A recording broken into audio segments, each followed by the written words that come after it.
Hello everyone. आज के इस लेक्चर में हम पढ़ने वाले हैं cell adaptations and cell injuries के बारे में। सबसे पहले आज इस लेक्चर में हम बात करने वाले हैं सेल एडेप्टेशंस के बारे में कि सेल एडेप्टेशन होता क्या है। आप जानते हो जो आपका सेल है उसमें आपकी बॉडी में क्या होता है, billion of cell per minute per hour क्या होता है वहाँ पे क्रिएट होता है और उनकी डेथ भी होती है। लेकिन सेल डेथ होने से पहले सेल क्या चाहता है कि कोई भी अगर सेल के ऊपर स्ट्रेस है तो उसको बियर करे और वो अपने आप को अडेप्ट कर ले उस कंडीशन के अकॉर्डिंग। तो सेल में सबसे पहले सेल चाहता है कि उसकी इंजरी ना हो, तो उसमें क्या होगा, सेल अपने आप को अडेप्ट करता है, उसको हम कहते हैं सेल एडेप्टेशंस। और दूसरा होता है सेल इंजरी, मतलब सेल की डेथ होना।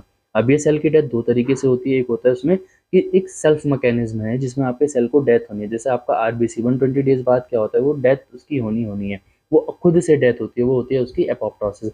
दूसरा होता है आपका कोई ऐसा एक्सटर्नल फैक्टर्स या आपका कोई ऐसी चीज़ जो आपने क्या किया, सेल को प्रॉपर तरीके से न्यूट्रिएंट्स या ऑक्सीजन वगैरह नहीं मिला, तो वहाँ पे भी सेल की डेथ हो जाती है। तो cell death is a different thing and cell adaptation is a different thing. Cell adaptation मतलब क्या है, सेल अपने आप को अडेप्ट कर रहा है, कोशिश कर रहा है सर्वाइव करने की, और जो कंडीशन है उसके साथ अपना अडेप्ट करना चाहता है। तो सेल एडेप्टेशंस क्या होती हैं? Cell adaptations are reversible change होते हैं, जिनमें क्या करता है सेल अपने number, size, phenotype, metabolic activity और फंक्शन को क्या करता है, चेंज करता है एनवायरनमेंट के अकॉर्डिंग। तो मतलब क्या है एडेप्टेशन, सेल एडेप्टेशन का मतलब क्या है कि ये रिवर्सिबल चेंज है। मतलब क्या होगा, या तो सेल अपना जो अपना सेल है वो अपने नंबर को, साइज को या मेटाबॉलिक एक्टिविटी को या फंक्शन को इंक्रीज करता है जैसे उसका एनवायरनमेंट होता है उसके रिस्पॉन्स में। और फिर वापस से क्या होगा, सपोज कीजिए जैसे हम प्रेगनेंसी की बात करते हैं, तो उस टाइम पे क्या होता है, प्रेगनेंसी में क्या होगा, सेल इंक्रीज करते हैं, सेल का नंबर इंक्रीज करता है, सेल का साइज भी इंक्रीज करता है। तो उसके बाद जैसे प्रेगनेंसी नॉर्मल हो जाती है तो यूट्रस क्या होता है, अपने नॉर्मल शेप पे आ जाता है। तो वहाँ पे क्या करता है, वो वापस से अपने एक नॉर्मल जो सेल का शेप था उस पर वापस आ जाता है। तो उसको कहते हैं सेल एडेप्टेशन। अब ये सेल एडेप्टेशन बेसिकली 5 टाइप के। एक है हाइपरट्रॉपी, हाइपरप्लेशिया, एट्रोपी, मेटाप्लेशिया एंड डिस्प्लेशिया। सबसे पहले बात करते हैं हाइपरट्रॉफी के बारे में। हाइपरट्रॉफी क्या होता है, जब सेल के नंबर इंक्रीज करते हैं, ठीक है, सॉरी, जब सेल का साइज इंक्रीज करता है, तो increase in size of the cell is known as hypertrophy. मतलब जब सेल का साइज इंक्रीज कर जाए उसको हम कहते हैं हाइपरट्रॉफी। जिसकी वजह से क्या हो जाएगा, जो ऑर्गन्स है आपका उनका एनलार्जमेंट हो जाएगा, जैसे यूट्रस का एनलार्जमेंट ड्यूरिंग प्रेगनेंसी। तो ड्यूरिंग प्रेगनेंसी आप देख रहे हो एक नॉर्मल यूट्रस है, ड्यूरिंग प्रेगनेंसी क्या हुआ, यूट्रस का साइज इंक्रीज किया क्योंकि यूट्रस के सेल्स जो थे उनका साइज इंक्रीज किया, एंड देन आफ्टर डिलीवरी वो वापस से अपने एक नॉर्मल स्टेट पे आ गए हैं। तो मतलब क्या है, देखिए यहाँ पे इसने अपने आप को चेंज किया, ठीक है, फिर से वापस रिवर्सिबल चेंज किया और अपने जो सेल से वापस उसी स्टेट में आ गए जो पहले वाले स्टेट में थे। इसको कहते हैं हम सेल एडेप्टेशन, जिसमें हमने पढ़ा हाइपरट्रॉफी, जिसमें क्या हो रहा है, साइज इंक्रीज कर रहा है सेल का। दूसरा है एट्रोपी। एट्रोपी मतलब क्या है, साइज का जो सेल का साइज है वो डिक्रीज कर जाए। तो जब सेल का साइज डिक्रीज होगा तो वहाँ पे क्या होगा, ऑर्गन का साइज भी ऑटोमेटिकली डिक्रीज हो जाएगा।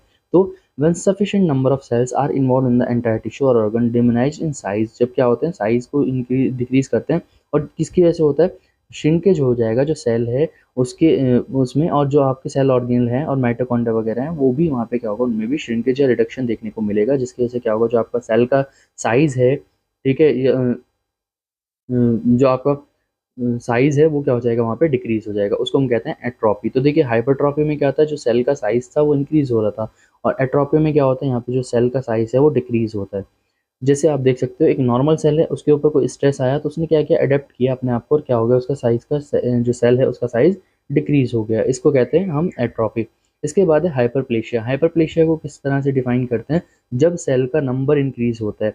तो hyperplasia is defined as increase in number of parenchymal cell, जिसकी वजह से क्या होगा, जब नंबर ऑफ सेल इंक्रीज कर रहे हैं तो एनलार्जमेंट होगा उस पर्टिकुलर ऑर्गन का, तो वहाँ पे आपको एनलार्जमेंट ऑफ ऑर्गन देखने को मिलेगा। इसका एग्जाम्पल वही है जैसे आपका यूट्रस में क्या होता है, प्रेगनेंसी के टाइम पे जो आपके सेल्स हैं वो वहाँ पे नंबर ऑफ सेल्स भी इंक्रीज करता है, साइज भी इंक्रीज करता है। तो जब प्रेगनेंसी होती है उसके टाइम पे हम आप देखते हैं कि उसमें हाइपरप्लेशिया और हाइपरट्रॉफी दोनों मिलते हैं। दोनों एग्जाम्पल किसके हैं, यूट्रस का जो एनलार्जमेंट है उसमें दोनों ही टाइप होते हैं, वहाँ पे सेल का साइज भी इंक्रीज कर रहा होता है, सेल का नंबर भी इंक्रीज कर रहा है। अब देखिए, अब है इसके बाद हमारा फोर्थ एडेप्टेशन जिसका नाम है मेटाप्लेशिया। मेटाप्लेशिया क्या है, दो वर्ड से मिलकर बना है, एक मेटा और प्लेशिया। मेटा का मतलब होता है ट्रांसफॉर्मेशन और प्लेशिया का मतलब होता है ग्रोथ।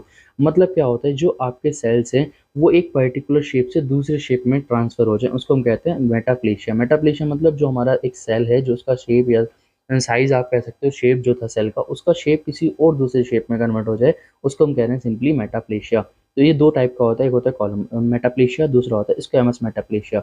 आप कॉलमनर मेटाप्लेशिया में देखोगे तो यहाँ पे क्या होता है, जो आपके स्क्वैमस एपिथेलियम है वो किसमें कन्वर्ट हो रही है, कॉलमनर एपिथेलियम। जैसे आप देख सकते हो यहाँ पे स्क्वैमस एपिथेलियम किसमें कन्वर्ट हो गया, हमारे कॉलमनर।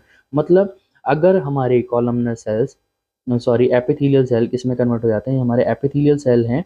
और ये अगर किस में कन्वर्ट हो जाएं, कॉलमनर सेल्स में कन्वर्ट हो जाएं, तो उसको हम कहेंगे हमारा कॉलमनर मेटाप्लेशिया। मतलब इन्होंने क्या किया, अपने जो स्टेट थी उसको ट्रांसफॉर्म किया, इसी को हम कहते हैं मेटाप्लेशिया। ये आपको देखने को किस में मिल जाएगा, जो लोग सिगरेट स्मोक करते हैं उनमें आपको यहाँ पे मेटाप्लेशिया देखने को मिलेगा।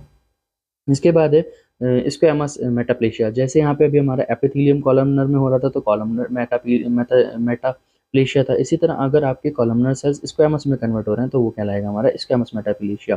तो कन्वर्जन ऑफ कॉलमनर एपिथेलियम किसमें, इनटू स्क्वैमस एपिथेलियम, उसको हम कहेंगे स्क्वैमस एपिथेलिया। ठीक है, सॉरी मेटाप्लेशिया। तो यहाँ पे आप देख सकते हो ये जो आपके कॉलमनर सेल्स है, ठीक है, ये आपके कॉलमनर सेल्स हैं, तो वो किस में कन्वर्ट हो रहे हैं, स्क्वैमस सेल्स में कन्वर्ट हो रहे हैं, उसको हम कहेंगे स्क्वैमस मेटाप्लेशिया। इसके बाद एक टर्म आती है डिस्प्लेशिया। डिस्प्लेशिया मतलब क्या है, disorder cellular development from basal layer of to surface layer. अब आप जानते हो कि जो आपका सेल है वो बेसमेंट मेम्ब्रेन पे प्रेजेंट होता है एक पर्टिकुलर फैशन में, लेकिन वहाँ पे जो मैनर है वो क्या हो जाए, डिसऑर्डर्ड हो जाए, मतलब एक प्रॉपर तरीके से वहाँ बेसल लेयर पे सेल्स का डेवलपमेंट ना हो, उनको हम कहते हैं डिस्प्लेशिया। जिसकी वजह से क्या होगा, जिसकी वजह से लॉस ऑफ पोलैरिटी हो जाएगी, जो न्यूक्लियस कहाँ होगा वो आपका बेसमेंट मेम्ब्रेन से अवे देखने को मिलेगा।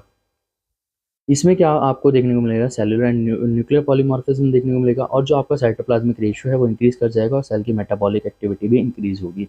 ये है हमारा डिस्प्लेशिया। तो हमने सेल एडेप्टेशंस में आज हमने पढ़ा है 5 टर्म्स पढ़ी हैं, hypertrophy, hyperplasia, एट्रोपिया, atrophy, metaplasia and डिस्प्लेशिया। तो आई होप कि आपको सेल एडेप्टेशन समझ में आया होगा। अगर आपको लेक्चर समझ में आया तो प्लीज़ चैनल को सब्सक्राइब कर लेना। Thank you.